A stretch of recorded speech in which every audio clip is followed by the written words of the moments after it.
ينصر من يشاء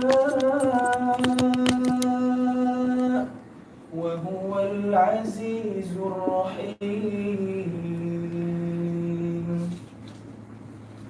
وعد الله لا يخلف الله وعده ولكن أكثر الناس لا يعلمون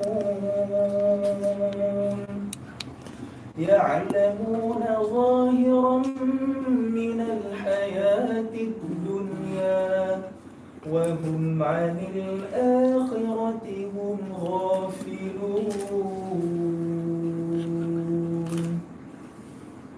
Aku berlindung kepada Allah dari godaan syaitan yang dirajam dengan nama Allah yang Maha Pengasih, Maha Penyayang.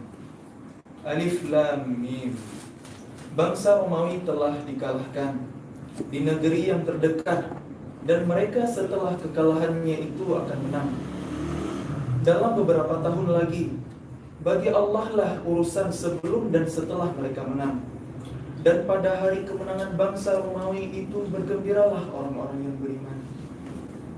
Karena pertolongan Allah, Dia menolong siapa yang Dia kehendaki. Dia Maha Perkasa, Maha Penyayang. Itulah janji Allah. Allah tidak akan menyalahi janjinya, tetapi kebanyakan manusia tidak mengetahui. Mereka mengetahui yang lahir, yang nampak dari kehidupan dunia, sedangkan terhadap kehidupan akhirat mereka lalai. Quran Surah Ar-Rum ayat 1 sampai dengan 7. A'udzu billahi minasy syaithanir rajim. Ma kana lil musyrikin an ya'muru masajidallahi syahidina 'ala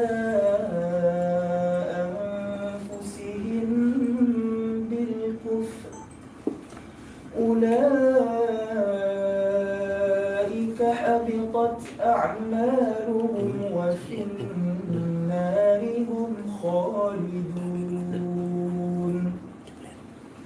إنما يعمر مساجد الله من آمن بالله واليوم الآخر وأقام الصلاة وآتى الزكاة ولم يخش إلا الله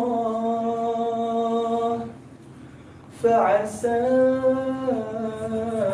أولئك أن يكونوا من المهتدين.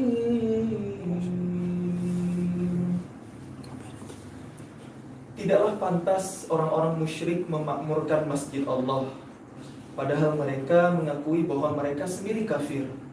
Mereka itu sia-sia amalnya, dan mereka kekal di dalam neraka. Sesungguhnya orang-orang yang memakmurkan masjid Allah hanyalah orang-orang yang beriman kepada Allah dan hari kemudian, serta tetap melaksanakan salat, menunaikan zakat, dan tidak takut kepada apapun kecuali Allah. Maka mudah-mudahan mereka termasuk orang-orang yang mendapat petunjuk. Shadaqallahul azim. Maha benar Allah yang Maha Agung. Bismillahirrahmanirrahim. Assalamualaikum warahmatullahi wabarakatuh. Waalaikumsalam warahmatullahi wabarakatuh. Alhamdulillahirabbil alamin wassalatu wassalamu ala asyrofil anbiya'i wal mursalin sayyidina Muhammadin wa alihi washabihi ajmain. Alhamdulillah, di sini kita bersama-sama dalam rangka memperingati hari pertama kita menyaksikan sebuah bangunan bersejarah yang merupakan simbol dari kebangkitan Islam ketika tahun 1453 ditaklukkan oleh Muhammad Al-Fatih, pahlawan dari umat Muslim. Dan tentunya juga mengapa bangunan ini menjadi salah satu yang sangat fundamental, karena disinilah mungkin di saat itu ada seorang anak muda yang membuktikan bagaimana nubuah Rasulullah SAW, bahwa apa yang dikatakan Rasulullah tidak pernah salah. Jadi kemudian sejarah bergulir bangunan ini kemudian dialihfungsikan menjadi museum, dan alhamdulillah hari ini akan menjadi sholat Jumat pertama setelah 86 tahun fungsinya sebagai museum. Untuk lebih lengkapnya, sepertinya alhamdulillah sudah kita bersama dengan para guru kita di sini. Ada Ustaz Budi Azhari, assalamualaikum Ustaz. Waalaikumsalam Ustaz. Ada juga Ustaz Zaidul Akbar, assalamualaikum Ustaz. Jadi Ustaz Muzamil, barusan kita juga dengar bagaimana lantunan surat Ar-Rum barusan ya, yang sepertinya membuat kita lebih yakin bahwa ayat-ayat Allah itu memang selalu terbukti benar, hanya waktunya saja ya. Tinggal bagaimana kita kesabaran kita menunggu. Dan juga rekan saya di sini Tengku Rian Tengku Wisnu. Baiklah, para Ustaz, kira-kira apa yang perlu kita maknai untuk hari ini, di mana sepertinya hampir semua umat muslim di seluruh dunia menunggu hari ini, karena hari ini merupakan hari kebahagiaan. Nggak tahu, walaupun kita bukan warga Turki, kita kok rasanya kayak nunggu juga hari ini. Kita kalau bisa ke sana, kita ke sana nih. Menarik Mas Ari, mulai dari kita orang Turki. Itu juga bukti nyata bahwa Islam ini sebenarnya tidak dibatasi oleh wilayah teritorial. Makanya dahulu Muslim itu bahagia ketika ada kebahagiaan Muslim di negeri lain, dan ikut bersedih ketika ada kesedihan Muslim di negeri lain. Contohnya ayat barusan itu, Ustaz Muzamil bacakan surat Ar-Rum namanya.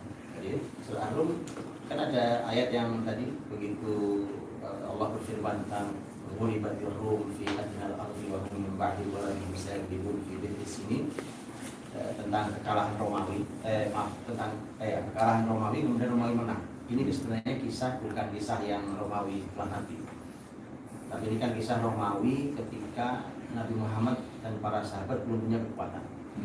Posisinya masih di Mekah. Saat itu kan Nabi Muhammad bertarungnya ya langsung dengan orang Quraisy. Jadi orang Quraisy itu lebih senang kalau yang menang adalah Persia. Muslimin, Nabi Muhammad itu mengajarkan ke sahabatnya lebih suka kalau yang menang adalah Romawi. Satu aja pertimbangannya, bahwa Romawi dengan Muslimin sama-sama ahlul kitab.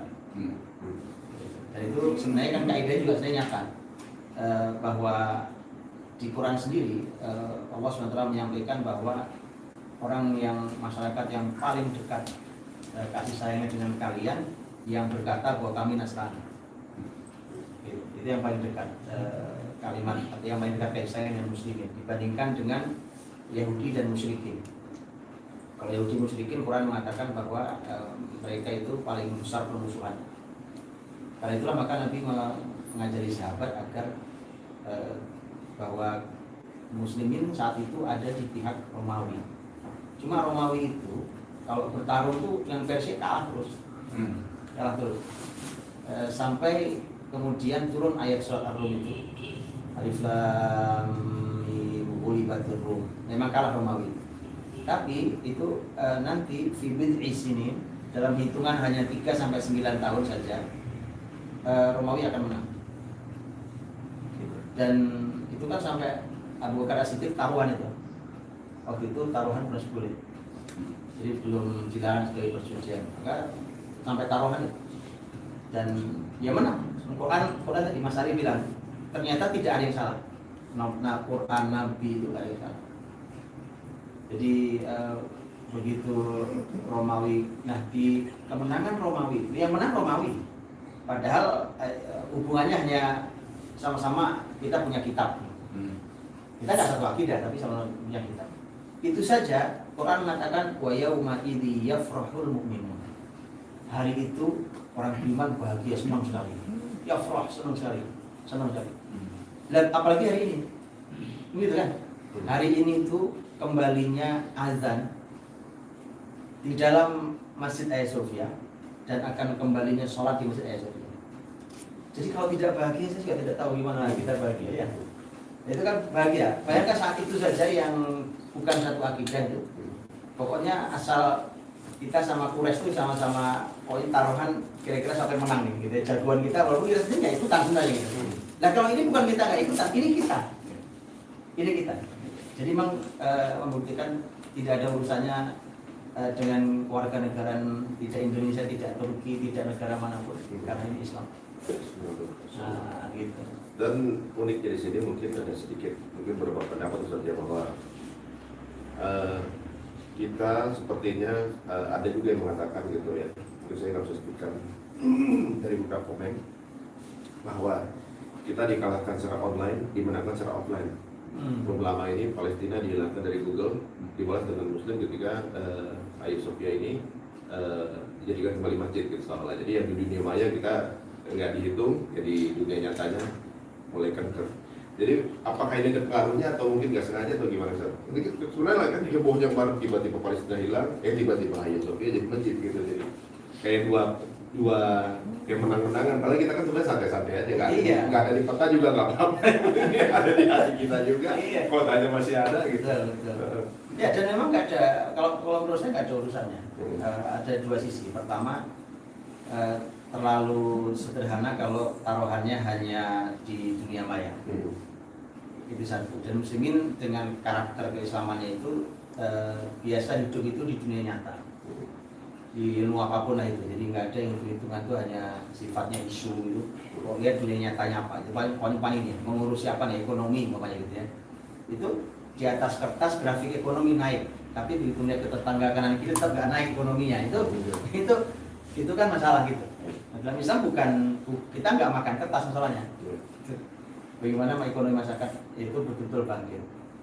Sama, apalagi itu yang pertama. Jadi terlalu kecil kalau taruhannya hanya dunia maya itu. Satu yang walaupun itu sendiri adalah PR besar. Itu bukti bahwa muslimin masih kalah di dunia media. Nah, itu PR kita ya.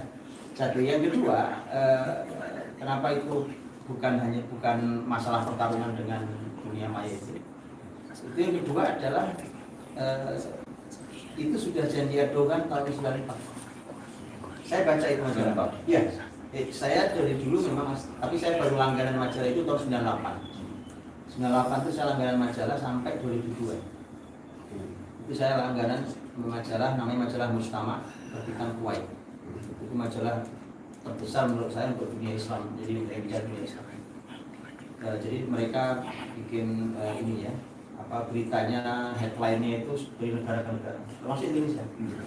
Nah, tahun 94 dan masih ada, kalau kita cek di web mereka itu masih kita bisa download. Wawancaranya majalah Mujtama Kuwait dengan Erdogan yang saat itu masih wali kota Istanbul. Jelas dia bunyikan bahkan di judulnya bahwa akan kami kembalikan wajah Islam ke Istanbul dan akan kami kembalikan Hagia Sophia menjadi masjid.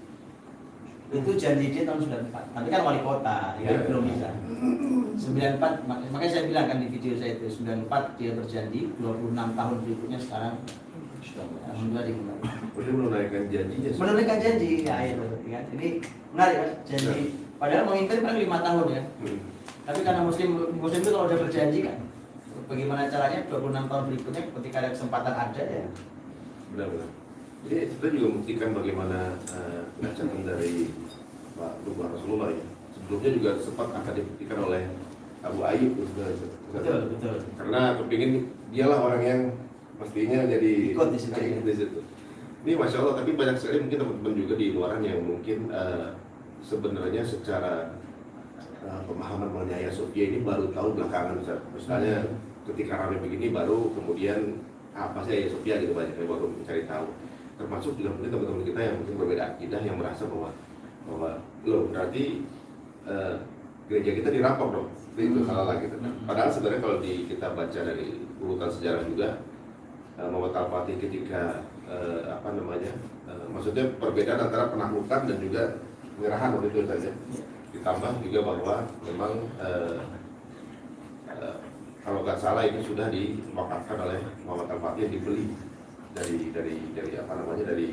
warga dari yang sebelumnya dibeli oleh Sultan Muhammad Al-Fatih untuk kaum muslimin.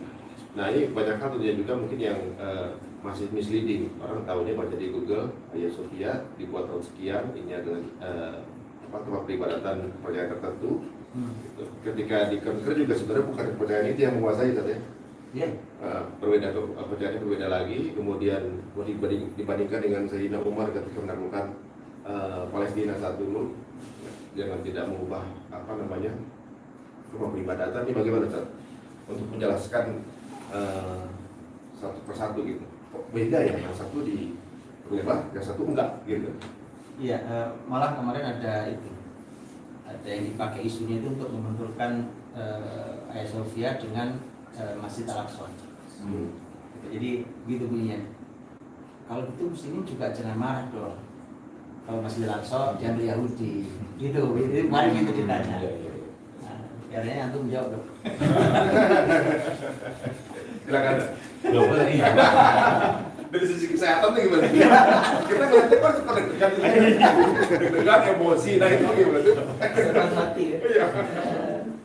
Ya. Ini harus dijelaskan sedikit lah, teman-teman ya.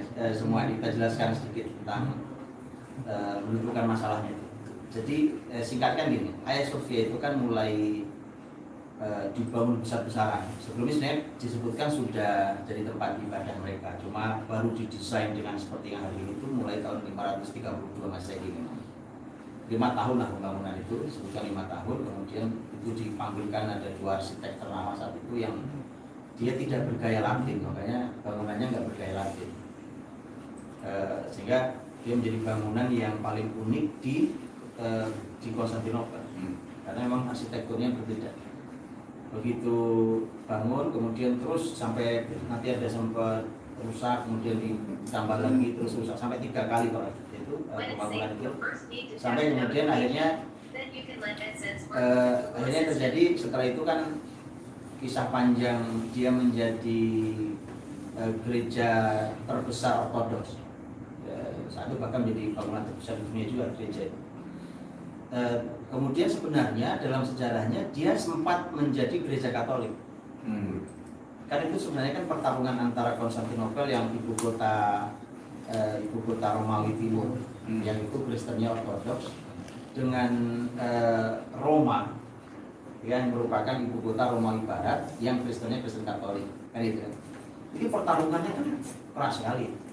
Ketika Muhammad Al-Fatih itu ngepung Konstantinopel itu kan raja mereka, Raja Konstantin itu sempat minta bantuan ke Roma, tapi rakyatnya unik. Rakyatnya itu bilang begini, kami lebih suka melihat kopiah-kopiahnya orang-orang Turki daripada melihat topi-topinya orang Roma. Jadi masyarakat Ortodoks itu ternyata pertarungan dengan Katoliknya cukup serius. Makanya disebutkan di dalam sejarah itu sempat dia berhasil direbut oleh Roma, dan saya ingat mungkin hampir 60 tahun dia menjadi gereja Katolik. Kemudian direbut kembali, akhirnya menjadi Ortodoks lagi. Kemudian setelah itu barulah kisah tentang Muhammad Al-Fatih 1453 Masehi itu. Yang itu sebenarnya sudah Nabi sampaikan kan, ya lebih dari 800 tahun sebelumnya itu Nabi sampaikan akan ditaklukkan Konstantinopel, yang diantara di dalam pasti ada Hagia Sophia. Itulah kisahnya kan kemudian menjadi masjid.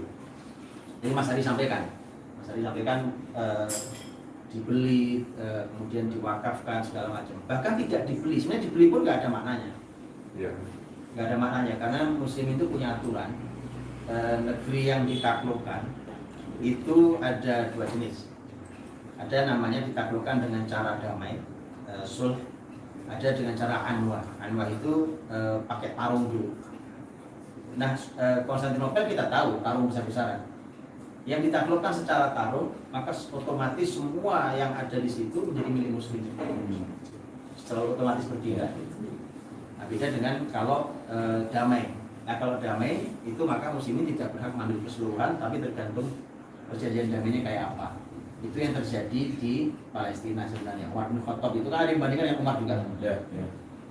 Umar bin Khattab itu masuk ke Palestina, memang itu damai, dibuka sama pemerintah tinggi mereka, serahkan kuncinya. Makanya kemudian perjanjian dengan Umar adalah mereka kebagian yang sekarang jadi gereja yang besar, gereja kiamat itu. Tidak semua diubah menjadi masjid. Bahkan Umar ketika itu sholat tidak mau di dalam gereja, tapi di luar. Salah satu alasannya adalah bukan karena di gereja saja, bukan, Salah satu alasannya adalah kata Umar, jangan sampai nanti jadi alasan orang setelah saya gereja ini dihancurkan jadi masjid karena alasannya Umar pernah sholat di dalam. Sampai segitunya, makanya itu makanya saya bilang Mas Wisnu, saya sering bilang kalau urusan toleransi jangan ajari kami. Kami akan ngajari Anda toleransi. Ini sama gitu. Nah, terus satu lagi adalah jadi hari ini itu judulnya sebenarnya bukan mengubah gereja menjadi masjid. Masjid dulu ya. Ini sudah masjid, ini hanya mengubah museum jadi masjid. Gitu kan, hanya ada orang yang mengubah ya kan dari masjid menjadi museum kemudian ini bukan gereja iman, tidak jadi masjid. Ini mengembalikan fungsi masjid setelah sebelumnya museum. Satu lagi, kenapa sekarang akhirnya muncul perlawanan muslimin? Ketika adalah komentaran mulai tentang kekecewaan orang kenapa diubah jadi masjid. Ini kan tadinya gereja segala macam. Akhirnya yang terjadi apa? Muslimin membalas di media ya kan, dimunculkan data satu persatu masjid-masjid muslimin, ya kan, yang berubah jadi gereja, berubah jadi bar, berubah jadi bioskop film porno, berubah menjadi kandang babi, gitu. Muslimin karena kalah di negeri itu ya fair, ya sudah namanya kita kalah. Ya kan, masjidku kau ambil ya. Nanti kalau kapan-kapan kita kembali urusannya lain. Kita ajak lagi ya kan. Jadi seperti halnya kalau kita lihat sekarang negara, kalau kita lihat namanya Spanyol, kalau namanya masih Andalusia berubah jadi masih berubah, baru kita boleh marah gitu kan. Iya. Karena Andalusia udah berubah jadi Spanyol, maka ketika dia rubah tempat masjid kita jadi tempat peribadatan yang berbeda, ya kita nggak paling dikafurkan. Iya, jadi kita nggak otomatis jadi benar. mereka gitu. Betul. Karena ini namanya Turki, bukan namanya Konstantinopel, berarti memang sudah rights-nya yang Betul. menentukan. Dan kan 1453 itu kan muslimin sudah habis-habisan di Andalusia. Kan Andalusia itu kan tahun 1296 itu muslimin sudah keluar, sudah habis. Jadi kota terakhir yang muslimin miliki itu berada di 92 iya, artinya masa ketika itu menjelang muslimin jatuh, itu tersisa kota yang terakhir adalah Granada. 1492 dan 1497 itu masjid-masjid ditutup di seluruh Andalus. Itu Muhammad Al-Fatih 1453. Jadi itu hampir sezaman. Makanya nanti di masa Sulaiman Al-Qanuni itu, ya kan, itu berarti posisinya apa, cicitnya Muhammad Al-Fatih. Nah, itulah kemudian banyak menyelamatkan muslimin dari Andalus itu, ya kan? Tapi masjidnya udah lepas. Gitu. Jadi muslimin dapat Hagia Sophia, gitu. Tapi muslimin kehilangan sangat banyak masjid di Andalus sampai hari ini kan. Masjid Raya Cordoba ya gereja, Masjid Raya Sevilla juga gereja besar di berbagai tempat. Waduh, sayangnya di tahun itu belum ada Instagram kan? Gitu ya. Kalau ada gimana? Kalau ada mungkin beda ceritanya, banyak yang komen loh. Belum ada Instagram, dan juga mungkin polemik ini baru muncul sekarang nggak tahu bagaimana. Tapi ya efeknya inilah kedaulatannya dari itu sendiri kan, dia memang sudah menentukan ya itu Secara konstitusional konstitusi, secara konstitusional itu sah maksudnya gitu. benar. Lagi pula ini secara konstitusional ada voting segala, ada segala macam, nggak tiba-tiba Dewan negaranya kan mensahkan ketok palu bahwa itu kan berubah gitu kan. Jadi bahasanya juga kita tidak boleh intervensi. Kalau kita bilang di negara ya saudara, negara mereka punya hukum sendiri dan dewan negara kan sudah mengetok palu kalau itu berubah fungsinya. Nah sekarang kita juga kan ada peraturan internasional juga tidak boleh mengintervensi peraturan dalam negeri negeri gitu loh. Tapi netizen bisa. Makanya Karena netizen republik sendiri. Republik netizen. Ya, republik netizen dan lagi itu. kalau secara hukumnya kayak gitu, tapi kalau tadi Ustaz jelaskan secara ya penaklukan segala macam itu harus fair, itu fair banget sebenarnya, fair banget. Kita tidak pernah protes ketika Andalus kita udah diubah semuanya, kita kalah. Tapi ketika ini kita ya bahasanya kita juga menaklukkan ini, ya berarti harus fair dong. Kita sama-sama gitu ya maksudnya. Ya, seperti Pak Ustadz benar juga bahwa kita kalah di media. Kalau di media Ya, ditutup ya kan bagian sana, dibuka bagian sini kan gitu seperti itu. Ini menarik juga nih dengan Ustadz Ridul ya. Iya. Yang deg-degan tadi menarik loh. Kenapa ada karena banyak gorengan apa? Kasih bukit ya. Ustadz, ini uniknya gini Ustadz, kan Ini tujuan pertama di sana nih, dengan kondisi seperti sekarang, kira-kira membahayakan ya untuk warga Turki ini. Pandemi ini kan sekarang masih gimana ya? Di sana kita nggak tahu pertumbuhannya sekarang masih tinggi atau enggak gitu. Tapi masih proses recovery, masih proses turun ya. Tapi kan sudah dibuka ya di sini. Dibuka, udah dibuka. Karena kalau di sana pariwisata sekarang udah dibuka saat yang saya tahu. Kan itu yang Bahkan kalau kita ke sana mau pulang di pusat positif ditanggung semua gitu. ditanggung. Kalau bulan depan teman kita jalan tuh ke sana. Ada ya teman kita yang jalan ke sana. Jalan ke sana pakai apa namanya? Pakai tour ke sana. Iya. Pandemi namanya. Baik, bismillah. Ya ini mungkin nambah aja ya, karena ini kan lebih ke arah siarah. Tapi kalau saya lihat juga tadi di video dan video tentang masjid ini yang katanya hari ini pun sejak jam 2 tadi pagi masyarakat Turki sudah siap-siap sholat Jumat dengan Masya Allah. Dari jam 2 Dari jam 2 pagi. Karena kalau salah beda 4-5 jam ya tidak seluruh mereka ini. Dia sudah siap sholat, tapi sepertinya juga mereka masih melakukan protokol kesehatan. Karena saya lihat tadi juga masih berenggang juga ya, kuliahnya. Yang penting kan sholat dulu gitu ya. Renggangnya urusan belakangan lah gitu kan. Syiar Islamnya dapat dan apa tuh namanya Presiden Turki juga masih menggunakan masker ya. Kalau saya pribadi lebih apa ya, lebih melihat sisi keberkahan dan penjagaan dari Allah, semangat yang luar biasa dan muslimin itulah imunitas terbaiknya. Saya kalau boleh saya katakan itu dengan apa ya, kecintaan mereka terhadap agama ini, terhadap kembalinya katakanlah simbol kejayaan Islam ya, di zaman Al-Fatih ini ya, itu kan sebuah energi mungkin kembali ke fisiologis kita itu kekuatan ya, para sahabat itu mereka bisa bergerak karena memang ada apa ya, ada visi besar yang membara dalam jiwa mereka. Dan itu mungkin sekarang kita lihat mulai tumbuh itu di masyarakat Turki untuk ini menjadi simbol kembali. Jadi ya kalau saya bilang ya aman atau tidak aman, ya insya Allah aman dengan keberkahan dan penjagaan Allah sih. Karena orang-orang beriman itu sebenarnya sejatinya mereka orang-orang yang sehat. Ya. Karena sehat dalam artian ya, jika mereka melakukan ketaatan dan mematuhi perintah Allah dan Rasulullah pasti sehat. Itu bahasa saya selama ini ya. Karena ketaatan itu membuat sehat. Sehat apa? Ya sehat jiwanya, sehat hatinya, sehat kolomnya, sehat imannya. Lalu raganya ngikuti. Karena banyak sahabat-sahabat Nabi yang kayak siapa ya? Julaibib itu kan kecilnya luar biasa gitu. Tapi semangatnya kan luar biasa sehingga akhirnya Nabi sendiri yang memangku beliau dengan kecilnya badan dia, betul ya? Dan sahabat-sahabat lain yang badannya kecil-kecil cuma berani menembus pasukan, itu kan berarti kan ruh mereka, jiwa mereka lebih besar daripada raga mereka. Nah, maka nanti kan memberi perumpamaan ya, satu sahabat itu berapa orang kan bisa merelakan 1000 liter. Ada istilah satu bernasib itu. Ada satu sahabat itu sejarah istilahnya rajulun bi alf. Satu bernasib. Apa itu pengaruh itu? Tadi kita juga sempat ngobrol maksud yang kita ini ilmu masih setengah-setengah, apalagi keyakinan. Jadi kalau ilmu dan keyakinan para sahabat kita kan nggak bisa pungkiri lagi kan, begitu luar biasa. Dan ini membuat mereka jadi kuat gitu.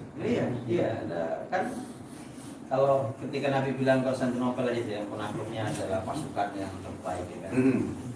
Pasukan yang luar biasa itu kan di lapangan penaklukan itu yang memakan hari begitu lama ya.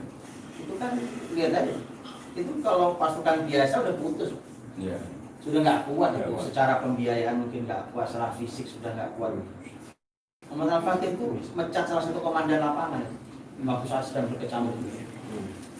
Disebutkan dia pecat ke komandannya karena Muhammad Al-Fatih bilang orang berani kamu. Akhirnya dia buka ini ya, dia tutup mata sebelahnya, dia buka. Jadi matanya itu sudah tidak bisa melihat, sudah karena kena. Jadi maksudnya tidak berani itu bukan karena tidak bergerak. Sudah kehilangan matanya gitu. Tapi buat Al-Fatih tambahin lagi gitu. Tambahin lagi. Makanya kan muncul pemikiran-pemikiran yang ini kan, yang luar biasa, yang narik kapal lewat apa segala macam. Itu secara fisik juga luar biasa dong ya. Kayak begitu terjemahannya apa coba kan? Kapal gitu. Iya. Susah karena emang gen mereka sudah gennya udah terbentuk dengan tarbiyah Nabi. Dan ya kalau mungkin Al-Fatih itu kan dengan semangat nubuah yang Nabi sampaikan. Kalau orang Islam itu kalau sudah dapat itunya, gennya itu membara. Iya. Jadi berarti motivasi wahyu itu itu sangat manfaat buat kekuatan kesehatan fisik ya. Betul. Nggak ada gigi mundur tuh. Jadi nggak ada gigi mundur, jadi udah dapat buah yakin nih, nggak ada gigi mundur. Ini yang dikasih pasang rantai, impossible ini. Iya. Kapal laut biasanya buat naruh orang ya. Sekarang orang yang angkat kapal laut gitu. Dan yang paling luar biasa itu Mas Ari adalah memunculkan ide-ide yang nggak kepikiran. Ide ya? Orang yang beriman dan tadi ya dia punya semangat yang luar biasa dengan janji-janji Allah itu ide-ide kan brilian luar biasa dan nggak masuk akal kita. Orang kita sekarang gitu. Kita pernah dengar juga dari kajian antum Zat, yang antum bilang kalau misalnya coba deh rutinkan tahajud, itu insya Allah penyakit akan hilang semua. Berarti kan orang kalau secara logika, bisa ini ya, bisa. Cuman masya Allah itu kalau misal, tapi memang kayak balik lagi Zat ya, memang kita juga harus yakin ya Zat ya. Iya. Kalau memang nggak ada yakinnya itu susah. Dasar dari iman kan itu kan, Iya. ucapkan dengan lisan, diyakini dalam hati, diamalkan dengan perbuatan. Jadi 3 komponen itu kalau hilang satu nggak bisa. Nggak bisa. Dan yang mereka sahabat-sahabatnya pahami itu kan ya keyakinan mereka kan luar biasa. Jadi kalau kata sahabat-sahabat saya nggak tahu lupa, bisa tulisan kalau agama ini mengikuti logika Ali ini harusnya bawahnya sepatu yang dirusak atau yang kotor. Iya. Berarti yang dirusak kan atas sepatunya. Dan kalau Rasulullah itu mengatakan dinding itu hitam meskipun dinding itu putih, mereka kan itu Rasul. Seperti itu keyakinan mereka. Iya, iya. Karena Al-Fatih juga produk dari keyakinan kan. Iya. Dari iman ya, kokoh sekali. Dari sejak kecil kan ditanam oleh orang tuanya, oleh gurunya, tanam keyakinan bahwa ya orangnya tamu.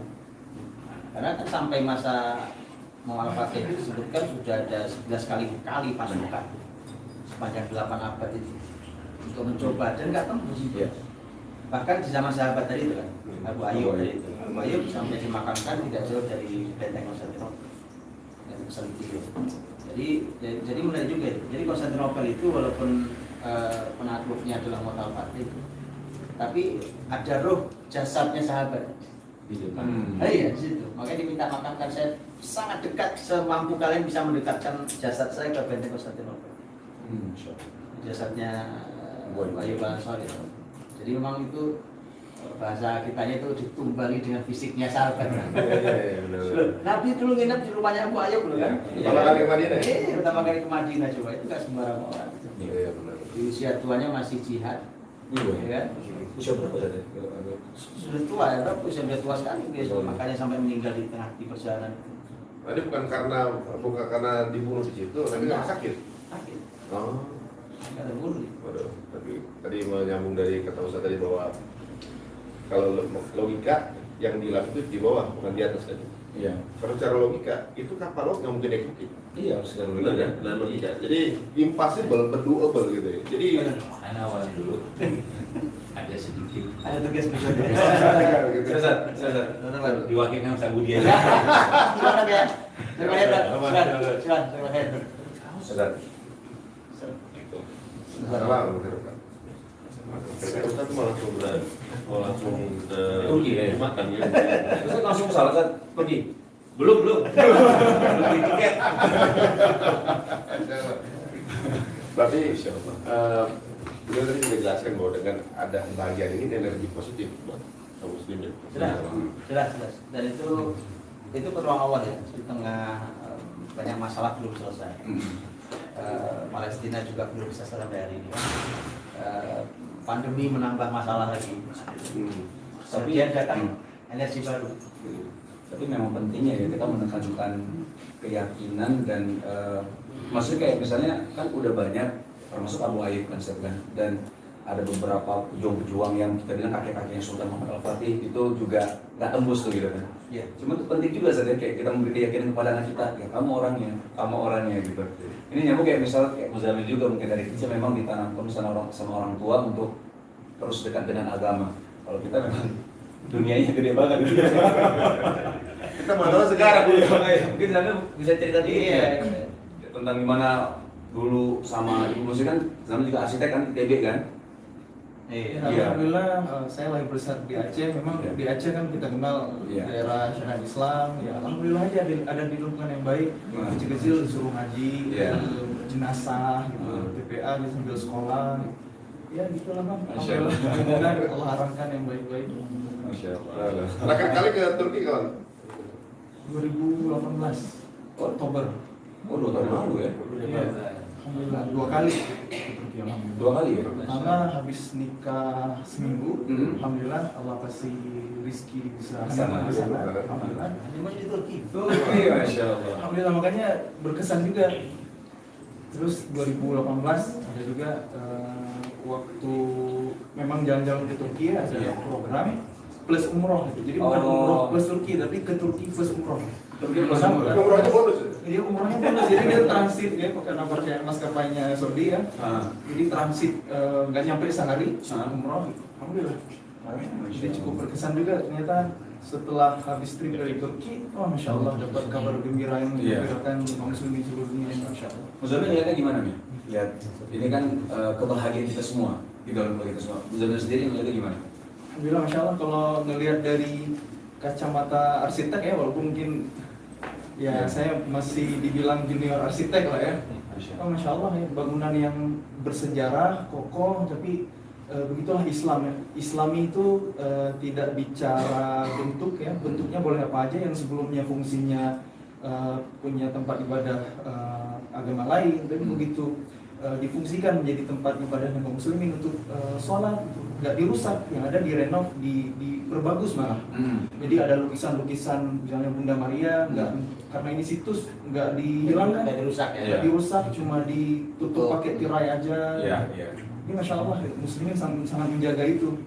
Dari segi arsitekturnya juga, ketika kaum muslimin ditantang ya, mungkin Ustaz Budi lebih tahu ya.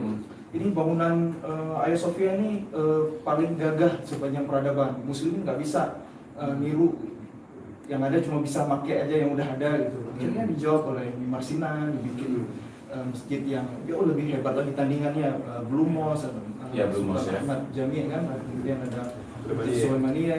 Ke sana enggak? Alhamdulillah sempat mengunjungi juga Enggak yang ke ini, yang ke masjid. Jawabannya Marsinan. yang di Sulaimania. Di Salimi ya. Oh, belum. Itu di Edirne. Oh dia Edirne, belum, tapi yang Edirne yang Dari tadi, oh kira-kira udah Edirne.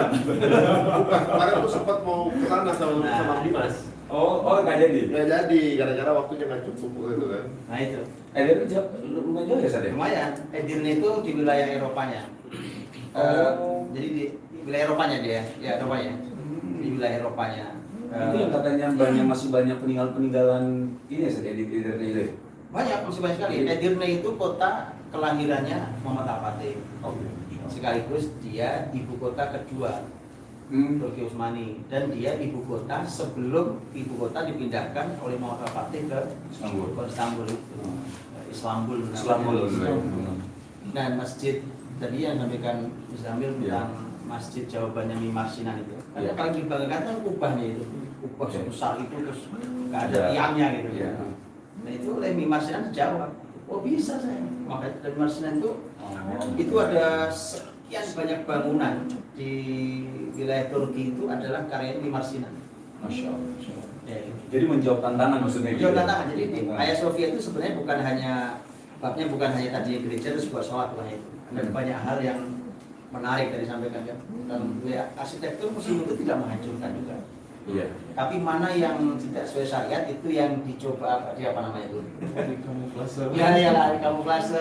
Yang penting nggak kelihatan. Kayak itu kan salib-salibnya itu kan dipatahkan aja jadi cuma kan begini ada salib kan ini dipatahkan yang kesininya. Jadi lurus aja. Jadi lurus kan. Iya. Gitu. Jadi indah aja nanti mau dibikin apa kayak gitu nggak ada masalah. Dan Edirne itu masjid itu jadi Mimar Sinan membuat kubah yang lebih besar dibandingkan kubah di Hagia Sophia. Karena itu jawaban Mimar Sinan sebagai arsitek ternama saat itu kepada seluruh dunia, baik muslim ataupun non muslim, untuk menjawab bahwa muslim itu secara ilmu jos. Iya. Bukan hanya bisa menggunakan. Bukan hanya menggunakan saja gitu jawabannya. Sampai pernah ada penelitian kan bahwa karyanya Mimar Sinan itu udah ada teknologi peredam gempa itu di pondasinya di zamannya. Di zamannya? Masya Allah, baru tahu sekarang gitu. Belum tahu, belum lama inilah. Oke, menarik juga, Mil. Jadi waktu itu waktu saya juga ke sana ketemu sama salah satu mahasiswa tapi orang Indonesia. Dia bilang apa dia jurusan arsitek juga. Maksudnya kenapa kiblatnya dia harus ke sana? Dia tahu juga. Itu betul ada ini kisi-kisi atau apa? Ya mungkin karena memang di sana kan peradaban Islam pernah berjaya di sana ya. Oke. Jadi memang ruhnya Islam apalagi di dunia arsitektur barangkali begitu. Kalau nggak salah ada kampus ya, kampus arsitektur namanya pakai nama Mimar Sinan. Iya ada. Oh gitu. Cuma uniknya memang ya karena memang peradaban hari ini bukan peradaban kaum muslimin ya Ustaz. Jadi ketika saya belajar dulu di bangku kuliah, jadi belajar sejarah perkembangan arsitektur mulai dari Yunani, Romawi itu pakai skip 1000 tahun gitu. Kemudian musliminnya nggak ada. Jadi benar ya, semua ilmu skip 1000 tahun ya. Saya merasanya satu. The Dark Ages ini. Iya. Tiba-tiba udah masuk ke Renaissance, sudah masuk Gotik, udah gitu aja. Kayak skip gitu ya. Ada arsitektur Islam itu pun cuma 2 SKS mata kuliah pilihan bukan Pilihan. Tapi masya Allah. Apa memang Islam pilihan Pak? Jadi memang datanya semua di era itu di-delete semua. Hanya orang-orang terpilih yang bisa melihat data itu. Makanya pilihan. Iya, Kayak makanya. guru kita ini, masya Allah. Hanya pilihan ini. Aduh. Berarti kalau banyak orang nyangka bahwa kok ngoyo banget ya orang muslim tuh pengen banget bisa Hagia Sophia ini jadi tempat sholat. Padahal kan ibaratnya kayaknya ada kebanggaan bahwa ini kan yang membuat bukannya orang muslim gitu, ibaratnya hebat dong karya kita gitu, sampai kalian tuh ngoyo banget mengambil itu. Sebenarnya berarti kalau kita lihat dari pembicaraan barusan bahwa Hagia Sophia ini semacam simbol kebangkitan yang pernah terjadi di muslimin menguasai di beberapa dunia saja. Kalau bangunannya aja di sana banyak lebih banyak, gitu kan? Banyak yang lebih besar, banyak yang lebih bagus sebenarnya. Oh, iya. Dan ini cuma sebagai kayak semacam simbol yang ditunjukkan kebangkitan sebuah peradaban gitu. Betul. Karena kan ada simbol ini ya. Pertama dia memang simbol peradaban. Dia ada di ibu kota dulunya kan, Konstantinopel itu. Dia simbol satu agama besar, Islam Ortodoks. Dia simbol negeri Konstantinopel itu kan. Kemudian bagi muslimin dia menjadi simbol yang besar ketika itu disebut Rasul. Itu yang paling penting itu. Nah, jadi karena disebut Rasul, nah itu yang kemudian muslimin Konstantinopel itu disebut Nabi. Iya. Dan itu sudah jadi perbincangan di sahabat, itu yang membuat Abu Ayyub berangkat di usia tuanya kan. Iya. Itu karena betul dia simbol besar. Jadi kalau babnya bangunan, misalnya banyak bangunan yang bagus-bagus ya kan. Iya. Maksudnya juga besar-besar itu kan. Tapi karena ini simbol besar. Dan muslimin melihat itu karena dia kan memang ini kan bukan tugas akhir kan. Karena Rasul pun ketika menyampaikan setelah ini sebenarnya masih ada berikutnya. Jadi selesaikan ini dulu baru berikutnya kan gitu. Jadi berikutnya belum jadi kalau ini belum selesai. Oh iya, karena itu ada hadisnya. Gitu kan, riwayat Ahmad tuh kalau bin Auf ditanya oleh apa namanya Abu Kubail, orang setelah di zaman sahabat. Ditanya jadi ternyata dari dulu perbincangan ini ada mana yang akan ditaklukkan muslimin duluan, Konstantinopel atau Roma. Itu jadi perbincangan karena kan dulu sampai sekarang bumi itu kan cuma Persia, Romawi. Nah, di Quran itu menariknya ada surat An-Nur tapi tidak ada surat Al-Furs. Ya, suratnya surat Romawi tapi nggak ada surat Persia, nggak ada di Quran. Ternyata Persia itu memang perbincangan sudah selesai. Itu sudah Nabi doakan ya. Hancur. Ya, dirobek-robek surat Nabi, maka Nabi doakan mazakallahu mulka, semoga Allah juga robek-robek kerajaan Persia. Maka Persia begitu selesai zaman sahabat udah nggak berdiri sampai hari ini, udah nggak ada sisanya. Nah, karena tadi kedekatan hati orang-orang Nasoro dengan Muslim itu ada kedekatannya, dan Kaisar Heraklius saat itu walau tidak masuk Islam tapi sangat baik memperlakukan utusan Nabi, bahkan ngirim hadiah, surat Rasul ya. Itu akan juga oleh Nabi, jadi Muslim itu fair. Didoakan oleh Nabi, kata Nabi, adamallahu mulkahu. Semoga Allah abadikan kerajaan. Sampai sekarang. Romawi ya masih ada Romawi Barat, ya kan? Romawi ada dua kan, Romawi Barat itu. Itu doa Nabi. Jadi Nabi yang mendoakan supaya kerajaannya Romawi itu Allah abadikan. Ada terus tuh. Lo Nabi lo doakan. Kenapa diabadikan saja? Loh, karena dia baik, kita balas baik. Oh iya iya. Gitu, muslimin tuh gitu kan. Nah itu makanya terus begitu dia ditaklukkan oleh muslimin pun perilaku muslimin terhadap mereka juga baik. Iya. Ya kan, Mu'alafati punya aturan aman nameh gitu. Mengeluarkan satu keputusan kebijakan bahwa sikapi seluruh orang-orang Kristen Ortodoks dengan cara yang aman. Jadi tidak boleh disakiti, tidak boleh dilukai. Yang mau tinggal di sini dengan aman. Dengan seluruh nanti difasilitasi negara. Yang mau keluar silahkan pergi dari sini, kita antar sampai lokasi dengan aman. Iya. Coba gimana ada peradaban gitu ya? Sebenarnya penaklukan itu kalau dari sejarah semuanya di keluarga yang tertakluk itu juga dipelihara dengan baik saja dari zaman kalau di Al-Ayyubi ya begitu juga kan, dengan Umar, Sayyidina Umar juga begitu, Marwan juga begitu. Itu Kita tidak main bumi hangus. Kenapa tuh? Tidak memainkan bumi hangus kalau muslimin itu. Karena muslimin kan rahmatan lil alamin ya. Jadi kalau bumi hangus gimana rahmatan lil alamin? Itu ada yang mengatakan kan futuhat itu pembebasan, bukan penaklukan. Ada yang Tidak pernah ditaklukkan. Pembebasan ya. Pembebasan. Dan itu betul kata beliau kan. Quran sendiri bunyinya adalah inna fatahna laka fathan mubina. Di bahasa menggunakan kata fat. Jadi kalau muslimin masuk ke sebuah negeri itu membuka.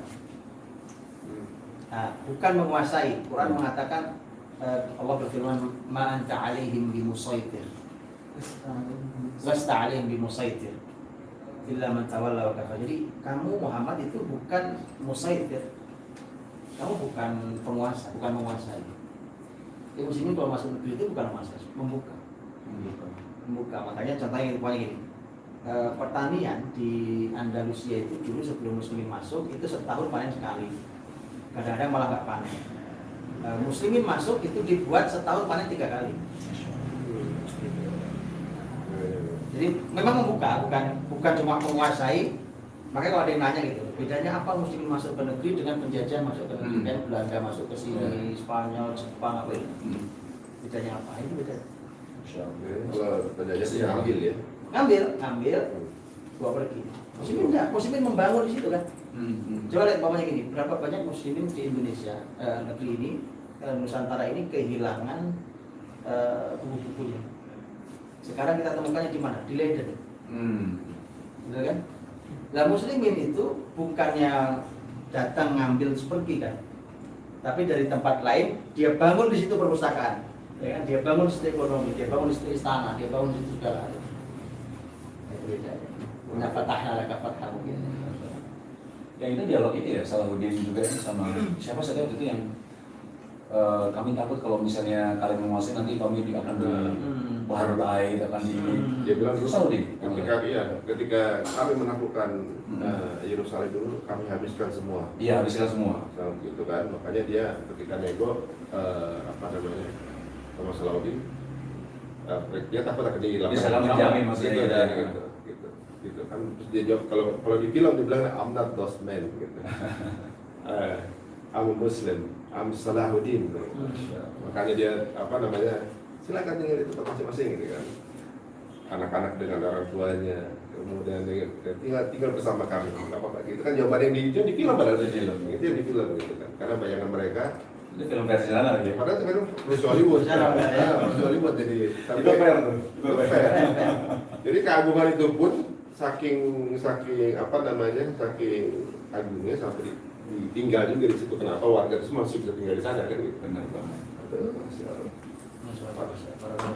Kalau sekarang kalau kita lihat ini kan pada nunggu di Turki pada nunggu sholat Jumat dari belajar subuh misalnya. Nah, Mungkin subuh sana. sekarang subuh. Udah lewat. Ada subuh nih, jam 10. Oke. Beda berapa jam misalnya? 5 ya. 5 jam, beda 5 jam. Jadi kalau jam Mazhab jam 5. Ya. Jam 5. Nah, apakah ini akan merubah pandangan mereka dengan Ataturk atau bagaimana?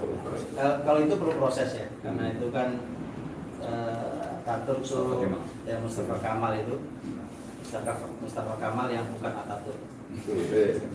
Enggak, ini saya punya cerita tentang itu masalahnya. Dulu saya waktu kuliah itu teman-teman saya dari Turki, karena kebiasaan di Indonesia kan belajar kalau nyebut Mustafa Kamal langsung Ataturk. Saya ngomong gitu di depan teman-teman Turki saya itu, Mustafa Kamal Ataturk, dia langsung marah. Saya bilang gitu, jangan sebut Ataturk. Saya bilang, kenapa? Saya tidak tahu, lupa juga kalau Ataturk artinya Bapak Turki kan. Dia bilang, sebut aja Mustafa Kamal. Emang kenapa? Emang kamu tuduh saya ini keturunan Yahudi? Nah itu bahasa beliau itu teman saya. Saya pikir juga. Mustafa Kamal ibunya Yahudi. Yahudi itu nama ya kan. Nah, makanya kalau di dalam sejarah Islam dicatatnya seperti bukunya Dr. Abdul Halim Uwais itu, beliau menulis bahwa peradaban Islam terakhir dari Utsmani itu yang menutup Yahudi. Itu bunyinya begitu. Karena Mustafa Kamal itu memang ibunya Yahudi, Jadi tapi dia dipotret berikutnya di hati masyarakat Turki kan disebut sebagai bapak Turki modern, tokoh perjuangan kemerdekaan gitu kan. Kita kalau ke Turki sama Ket-Ket kan, gimana ya kan, Iya benar. Bahkan kita punya sholat kita aja. Mungkin satu lagi Zed, kita kan sebagai Indonesia ini kan sebagai muslim terbesar ya. Nah ini apa seharusnya sikap kita Zed? Baik sebagai kaum muslimin dan kalau mau boleh lagi sebagai negara gimana Zed Indonesia gitu? Tadi ayat yang dibacakan Al-Zamil tadi, yauma idzi yafrahul mu'minun binasrillah, bahwa jadi orang beriman itu bergembira di hari kemenangannya, ya kan? Bahkan itu kan sudah buat kemenangan muslimin, kan kemenangannya Romawi sama Persia itu kan. Cuma muslimin menang lawan isu aja, lawan Quraisy saat itu. Binasrillah, dengan pertolongan dari Allah Subhanahu wa taala. Jadi itu aja gembira jadi artinya bahwa muslimin di negeri ini pun harus tetap sangat yakin pertolongan Allah itu hadir. Gitu. Kalau pengen tahu kapan pertolongan Allah itu hadir, Quran sudah menjawab. Ala inna nasrullahi qarib. Pertolongan Allah itu dekat. Pertolongan itu dekat gitu, dan kemudian tadi Abu Zamil juga baca surat Taubah yang kedua itu yang berbicara tentang masjid. Gitu, bahwa Allah SWT menyampaikan untuk mengurus masjid. Masjid itu kan Baitullah. Jadi bukan rumah kita, rumahnya Allah. Jadi diaturnya harus pakai aturan Allah, bukan aturan kita. Nah, surat Taubah itu mengatur tentang siapa sih yang berhak untuk memakmurkan masjid Allah. Itu sampai disebutkan kan, man amana billahi wal yawmil akhir wa aqama shalah wa ata zakah wa lam yakhsha illallah. 5 syaratnya untuk menjadi pemakmur masjid. Apalagi DKM ya kan, itu malah yang ngurus. Ya kan, kalau Indonesia sebenarnya Dewan Kemakmuran Masjid. Harus beriman pada Allah hari akhir, beriman pada hari akhir, mendirikan sholat, membayar zakat, tidak takut kecuali pada Allah. Ini syarat mendirikan negara. Oh iya. Nah, ya. Nah, kayaknya penting tuh. Indonesia sudah waktunya memang untuk makmurkan kembali masjidnya tuh. Iya, makmurkan masjidnya. Bergembira dengan kembali masjidnya. Peradaban selalu berawal dari masjid. Peradaban selalu berawal dari masjid. Karena peradaban selalu dari masjid. Catat. Masya Allah. Tadi pos aja. Itu repost ya. Ada repot. Benar sekali ya. Jadi kadang-kadang ada masjid yang tidak di manajemen dengan nafas yang sama itu banyak sepi. Iya. Banyak kan nggak berjalan, DKM-nya nggak ada segala macam. Jadi masjidnya juga kayak DKM ada, cuman nafasnya itu ya yang harus betul. Ya, dan sekarang juga pertumbuhan kaum muslimin di seluruh dunia ini sekarang mungkin bisa dibilang tertinggi di dunia. Nah, iya, pertumbuhan ya. Tertinggi di dunia. Baru kemarin dapat dari CNN nggak salah. Apa namanya? Eropa. Di Eropa, di London itu sekarang apa namanya, anak mudanya itu udah banyak yang memeluk Islam. Nah, gitu. Jadi mungkin sekarang lagi tumbuhnya peradaban Muslim, mungkin ya dengan banyaknya fitnah yang beradab bikin orang pengen tahu kan ya. Iya. Kemudian mempelajari malah mendapatkan hidayahnya di sana mungkin. Alhamdulillah. Ini ada masanya memang muslim ini kekurangan masjid. Ya, Ada masanya saja. iya. Sekarang sebenarnya juga sudah mulai banyak keluhan di negara-negara yang mendirikan masjid tidak mudah. Muslimin perlu masjid.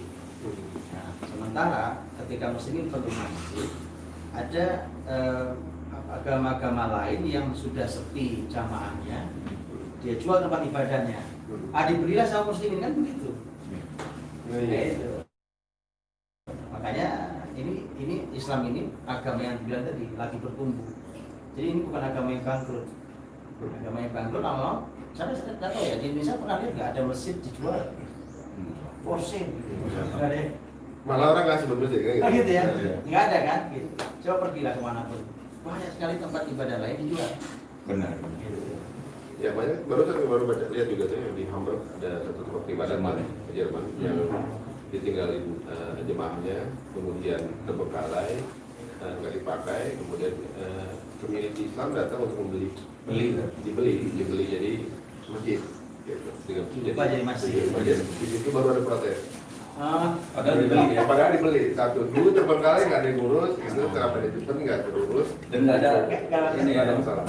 Jadi masjid ketika jadi masjid besar baru kemudian banyak protes tentang ke tempat itu. Ya begitulah mungkin ya. Kalau nggak ada hujannya nggak ramai. Ya tambah kokoh. Ya tambah kokoh. Alhamdulillah, berkongsi nih.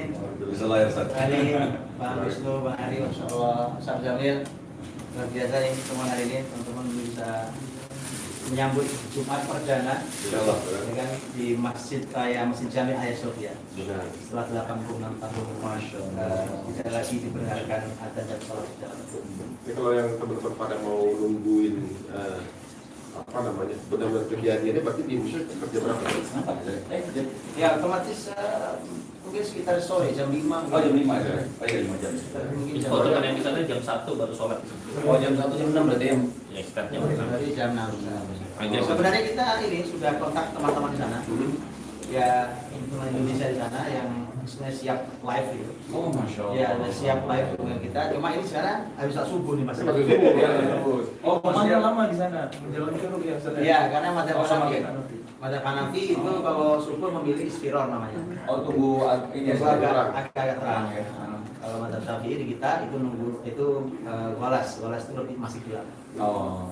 Kalau madzhab Hanafi memilihnya agak terang. Jadi kalau masjid udah kelihatan mukanya lagi gitu. Iya betul.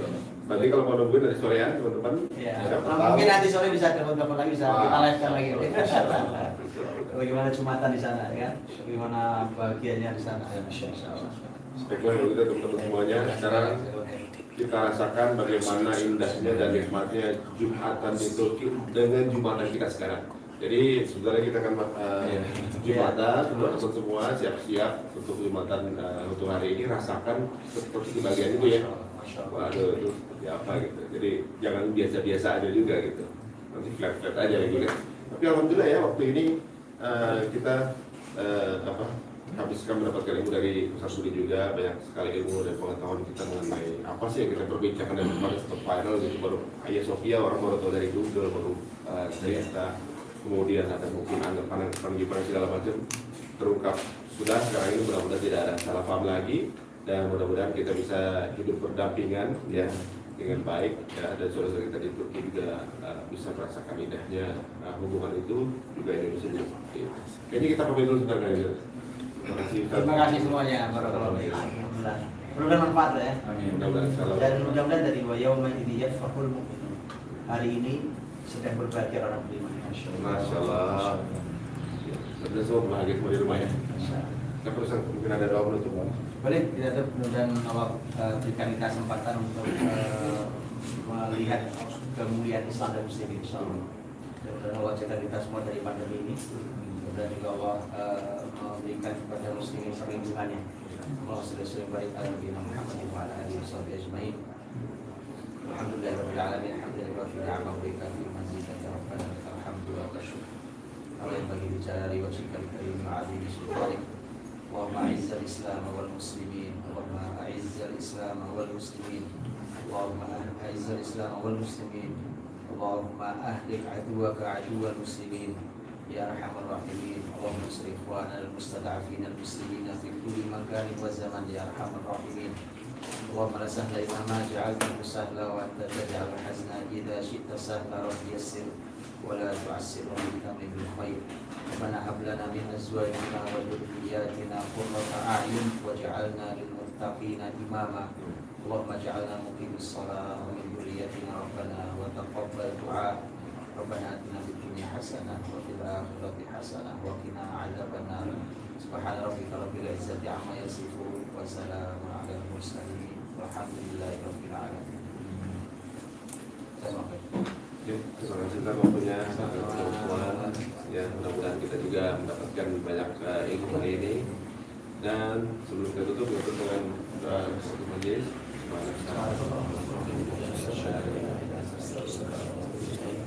Assalamualaikum warahmatullahi wabarakatuh. Waalaikumsalam.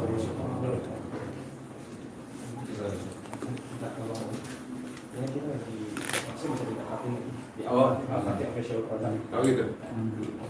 Cuma tadi diomongin ya, kalian? Iya. Ini belum masih ada habis video ada. Oh, habis video. Kita ada video. Official. Al-Fatih official product. Saya matiin dulu.